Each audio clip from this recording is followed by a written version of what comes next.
Hello there, Evie here. Welcome to the face-off between the Cryorig C7 and the Arctic Freezer 11 LP. You may notice they're sitting atop an EVGA NEX 750 80 plus bronze power supply unit. Now that's only because I couldn't get it in the shot and the table and all that sort of stuff, but they actually make very good plinths and paperweights. Power supply units are great paperweights. Anyway, moving on to the actual video, we're not going to be expecting a huge difference between these two coolers in terms of their performance, because relatively speaking they're the same size near enough. Now I think there's a little bit more heatsink area on the C7, which we'll check out in a second, but we're not going to expect a world of difference. Now the differences will come mainly between their sizes and how easily they install and how quiet they are. So we'll test all these things and find out which one is the better cooler. Of course, following all traditional unboxings and testings, we will be doing the full unboxing, the full mounting and all that sort of stuff, but we will be briefly going over these things and picking up the important parts, both positive and negative, so we keep this nice and short. And of course, this intro is already like 2 minutes long, so we're going to skip on and hope that we get the best performance from both of these, and who knows, one of these may be joining me in future videos for the MITX case builds in the future. So, thank you for coming on for the ride, and I will check you in a second for some narration, and at the end for some thermal results and an outro. So first up, we're going to go with the Arctic cooler. Let's take a quick tour of the packaging, which you may notice is a little different to the standard cooler packaging. This is part of Arctic's carbon neutral initiative, and the packaging has been designed to reduce the volume per unit, thus reducing transportation emissions. Pretty good start. This cooler has been rated to cool a 100 watt heat load, which we'll be testing with the 91 watt 6700K later. Also notice that under compatibility, the 1151 socket is not listed, but the manual and websites selling it do state compatibility with the 1151 socket. In case that confused anyone, it is actually compatible with the 1151 socket. Some of the information on the bottom of the packaging is interesting. There are some thermal and acoustic claims at the bottom, but more interesting to me is the 6-year warranty, which the more I think about it isn't that surprising. I mean, if this thing breaks, it's probably not going to cost too much to replace the unit. So let's break into this thing and see what we're going to be working with. There are 3 tabs that need lifting to release the top of the packaging from the bottom. Lifting the cooler out of the packaging, I was caught a little off guard by the pre-applied thermal paste. I'm not sure why, since it's a pretty common tactic with most cheaper coolers. Also included in the package are the mounting brackets to the top left, 4 screws to the bottom left, in the centre are some clips and pins, and to the right is the manual and of course the cooler itself. So let's take a quick tour of the cooler itself. The main feature of this cooler are the 2 copper heat pipes that travel the length of the cooler through a copper base plate. Speaking of length, the cooler measures a total height of 53mm, 115mm deep from the heat pipe tip to the heat pipe tip, and 105mm wide. The end of the heat pipes both terminate at one end. Unfortunately, the crush ends are in the most visible location, and it would have been nice to see the rounded ends at the top. Coiled between the curved ends of the heat pipes is the fan's cable. There are a few disappointments here, but take into account the extremely cheap price of the cooler. The cable is multicolored, which is a little irritating considering the rest of the cooler is looking pretty good so far. If you really wanted to, you could put a few pounds saved on the cooler into sleeving for the cable, as well as a few other items in your system. However, to be able to change the white end of the connector, it would take a little bit more money, including the costing of the tooling to do the job and the connector itself. So just before we go over the mounting hardware, I wanted to talk about the CPU cooler's included thermal paste. Now, I'm going to be removing the thermal paste for thermal testing purposes to remove the variable of different thermal pastes that the different CPU coolers come with. So I think that's a fairly sensible approach. It's eliminating variables, so it's more of a fair test. You could say that, well, you should test the CPU cooler with the included parts, with the brackets, with the thermal paste and everything involved, but personally I think I want to get the actual performance out of the cooler and not the thermal paste it comes with. Plus, for about £3 you can get yourself a 4 or 6 gram tube of thermal paste, and that'll last you the life of the cooler. This has a 6-year warranty, and one of the small tubes will probably last you 6 applications, if not maybe 4 or 5, so I think it's a fair enough thing to do. And to be fair, you'll only be replacing your thermal paste once every year probably. So there we go, we're going to crack on with the mounting hardware, and yeah. The mounting hardware consists of 2 brackets, 2 types of clips, and 4 long screws. The start of the installation requires the brackets and the lighter set of clips that need to go through the brackets to hold them against the motherboard. The left bracket was a little tricky to get into position due to the perimeter of power phases to the top left of the socket, but even though the holes were not perfectly aligned, it was possible to get the clips in. The clearances on the right side were far better, so the fit on that side was much easier. So once both brackets are held in place by the first set of clips, there are a second set of, well, not clips, maybe you could call them pins. Anyway, these pins need to go through the first set of clips that are holding the brackets on. This is a really interesting way to create a mount for a cooler. It works in the same principle as the Intel stock cooler push pins. By forcing the pin through the clip, it pushes the sides of the clip outwards to anchor it to the holes in the motherboard. These do take a bit of force to push into the clips, but there was a good amount of the bracket surrounding the clip, so as long as you go carefully, you shouldn't slip and hit your motherboard. So with the brackets, clips, and pins in place, we can lay the motherboard down, or in this case, the whole system down, to be able to install the cooler in the easiest way. Now it's time for some thermal paste on the CPU. This wouldn't be necessary if you bought this cooler and used the pre-applied thermal paste. So with the thermal paste on, the cooler can be lowered down to rest in between and on the brackets. Yes, I've positioned it upside down, but I wanted to get that coloured cable through to the back of the motherboard as quickly as possible. The upside down lettering is more irritating to me, and perhaps more irritating than having more of the cable on show to a lot of people.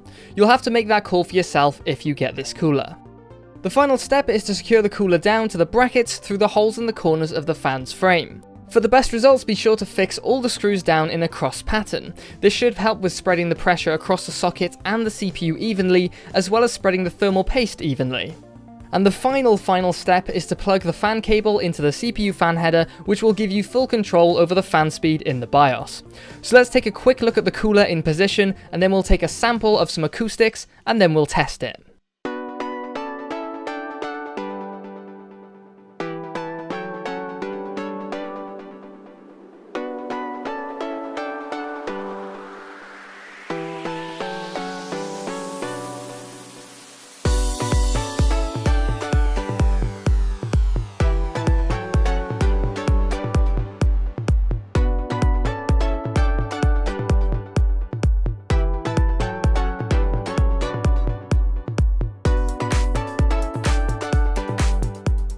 So the installation was interesting, and I've never come across an installation like that before. Maybe that's something that lower profile coolers have in common. I haven't really been much of a low profile cooler user in the past. The lowest profile coolers I've used have had the pins in them which go through the motherboard. I'm not a massive fan of those. This kind of has that, but obviously not quite. Anyway, the point of this little segment we're doing here is to let you listen to what it sounds like when the fan is running at full speed. So this is what it sounds like at sort of idle speed, pretty much lower speed.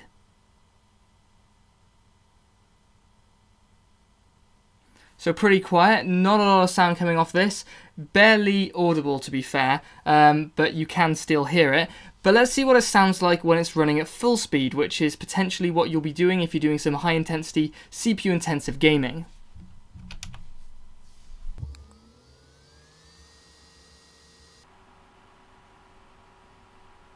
So that's pretty much as loud as it's gonna get. Now, its tonality is not too high-pitched or low-pitched, it's sort of mid of the range, so if you had to run it like this for a long time, you'd probably get on your nerves a little bit, but it's not very loud, so if it's in a sound-isolated case, or sound-proofed case, then you might get away with it pretty well. So, at the moment, it's doing pretty good. The installation procedure was pretty good, and let's see what it performs like. Can it live up to that 100 watt TDP CPU claim?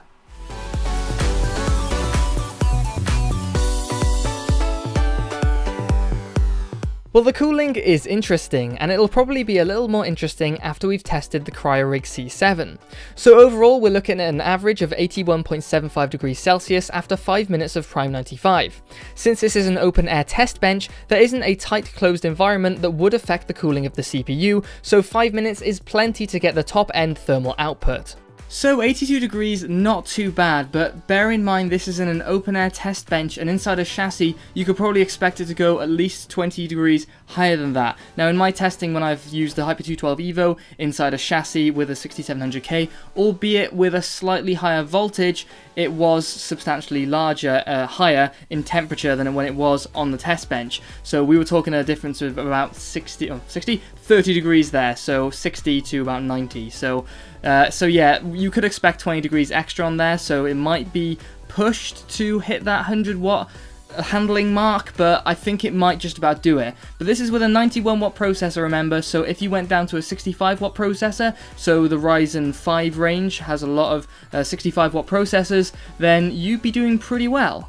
So with that in mind, let's see how the Cryorig C7 handles with this processor any better. Just before we turn away from the 11LP, I wanted to show you how these plastic clips come off the motherboard, since I wasn't sure whether this would be a multiple install capable system. But I was pleasantly surprised to find out that these clips came away completely intact without damage to any of the components or themselves. But I would bear in mind, even though these pins are relatively strong, I would recommend a very linear motion when pulling them out to prevent them from snapping. So let's move on to the Cryorig C7. Like with the 11LP, let's take a quick tour of the packaging first and let's see what this cooler claims. The style of the box is well suited to the product and seems to be a consistent style from Cryorig. I'm a fan of the simple naming style and the clean layout. This cooler claims to cope with a 100 watt TDP CPU, which if it's any better than the 11LP should be possible.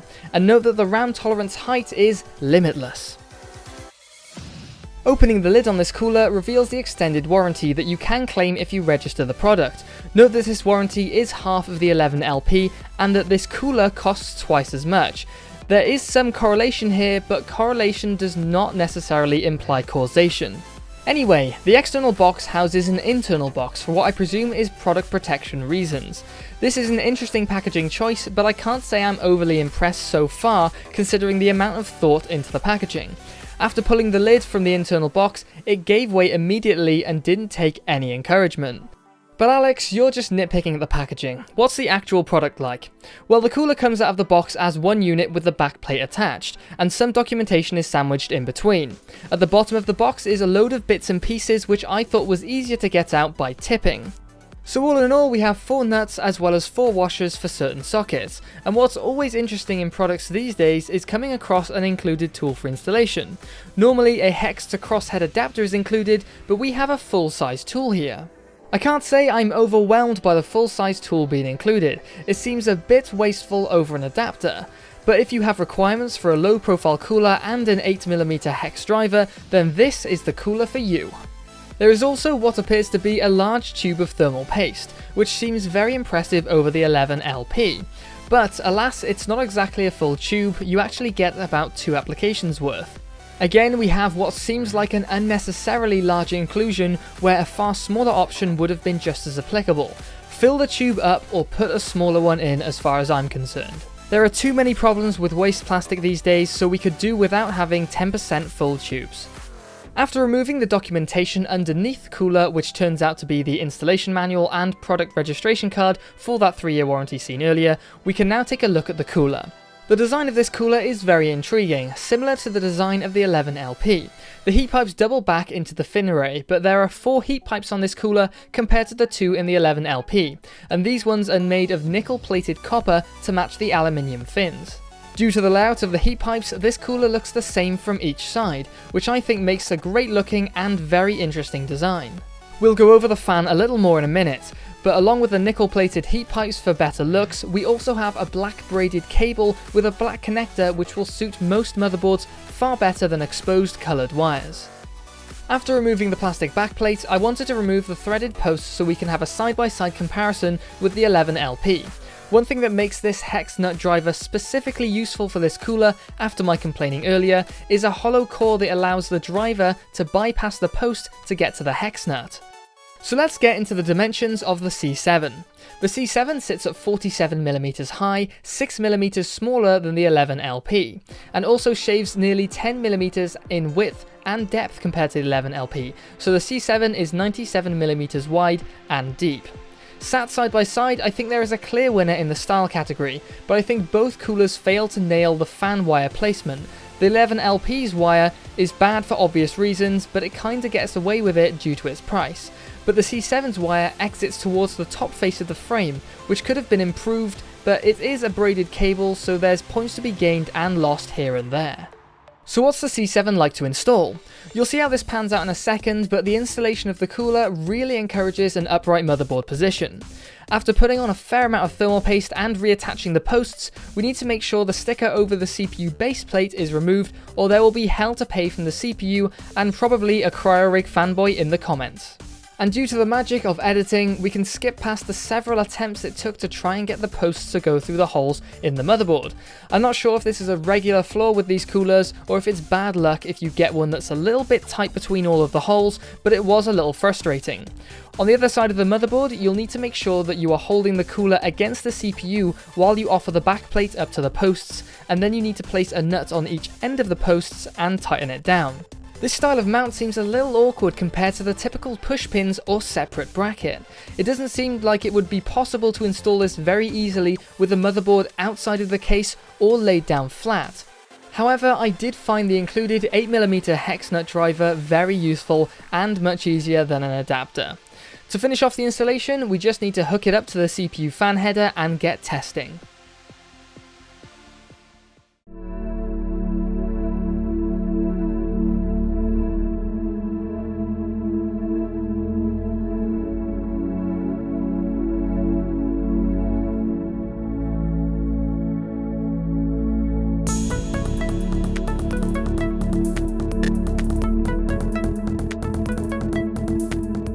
So the Cryorig C7 is installed. We'll do the same sort of sound test. Now we're not going to try and compare the two sound files or sound clips. There's no point because the setup isn't the same, it's not scientific. So here's the sound of the fan at its lowest speed, which is 800 RPM, or at least what the motherboard can make the lowest speed. So again, very silent, pretty much as silent, as quiet, I'd say, not silent, as the Arctic 11 or Freezer 11 LP. What we'll do is we'll ramp it up now to the full speed and we'll see what it sounds like then.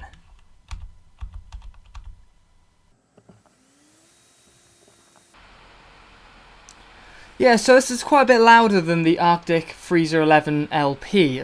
The name is way too complicated.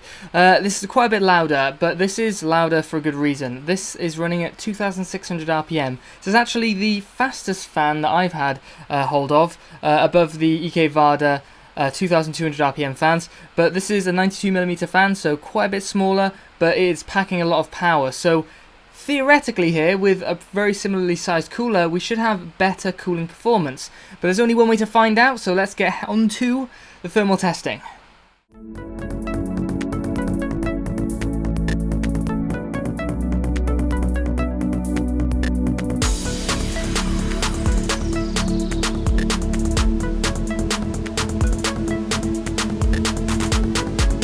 So the results came out with an average core temperature of 82.3 degrees Celsius. Just hold fire in the comments if you're about to kick off. Let's see how it all looks in the grand scheme of things first. Let's answer the question of which cooler is better at cooling, the Freezer 11 LP or the C7. Well, taking ambient temperature into account, the C7 is actually the better performer by about 2.5 degrees Celsius. I'm going to need to revise how these graphics are laid out in the future, but that's how the results panned out. So why was the C7 only just better than the 11LP? Well, it did come across to me that I could have messed up the thermal paste application on the C7. I mean, 4 heat pipes should surely perform better than that. But it turns out that the thermal paste application was nearly perfect. There was a little missing from the corners, but not a lot, and there was even excess along some of the edges. Perhaps the mounting pressure isn't particularly strong, which is leaving a thicker than optimal layer of thermal paste, which is lowering the heat transfer to the cooler. All I know is that I performed the same test for the same length of time, and the £30 Cryorig C7 was barely better at cooling compared to the £14 Arctic Freezer 11 LP. So we've taken a look at both of the coolers, the installation procedure, the thermals, and somewhat the acoustics in a not very scientific way, but I can let you know how that is from my perception. But what one would I suggest? Which one should you go for? Well, let's break down a few use cases and see which one would be better for you. So if you didn't have £30 to spend on a cooler and you're barely scraping together, say £50 for your motherboard, then really going for the C7 would be a bit ridiculous. You'd be better off going for the 11LP, because clearly it is not that worse a performer in terms of its thermals, and acoustically it actually has advantages, and especially compared to the thermals and the acoustics, it has a better thermal to acoustic performance layout than the C7 does. So the 11LP would be for you there. If you wanted a cooler that looked better, if you wanted the more stylish looking cooler, then you'd have to weigh up the cost. That extra 200% cost for the C7 over the 11LP, and you'd have to weigh that up. Does it look 2 times better than the 11LP? I'd probably say it does. But yeah, that's pretty much that. If you wanted the quieter one, then you definitely go for the 11LP, and again, you'd have to match that against your visualization, the theme of your build and how you want it to look at the end. But yeah, what would I go for though? What would be my personal recommendation? Well, personally, I would go for the Freezer 11LP. It is clearly the better performer, and I think you can, well, clearly the better performer, relatively speaking, so acoustically, thermally, and down to cost. It is the better performer. You really don't lose a lot when it comes to thermals, but you gain a lot when it comes to acoustics. Running the 2600 RPM fan on that C7 is loud, and it would definitely get on my nerves, but I could probably easily run the 11LP on this open air test bench and be relatively comfortable with the background noise. I use open ear headphones, and I actually found gaming with it was absolutely fine, with even open back headphones, and those are very open back headphones. So that would be my suggestion. You could always throw a few quid, like I said, into getting some sleeving, so you can sleeve that cable. You could perhaps change the connector for that goes to the header on the fan. I'd perhaps change that to black. Maybe you could try and spray paint it, but I really wouldn't go into that with headers and stuff like that. Probably not worth the hassle, but definitely a bit of sleeving would do pretty well on there. And yeah, that would be absolutely my suggestion. I was very much expecting the C7 to be the better performer. 4 heat pipes, more expensive, better looking cooler. You would have thought there would be a lot more going into the performance in there, but really it seems to be all down to aesthetics and visuals. So yeah, 11LP would be my suggestion, but it's all up to you. It's all up onto the use case, and I'm not one to get the most flashy rig. I prefer something that is a better performer all round. So thank you very much for checking out this video. If you want to support the channel, then like, dislike. Dislike is of course supportive still. It's criticism, but please leave a comment below. That's not normally me.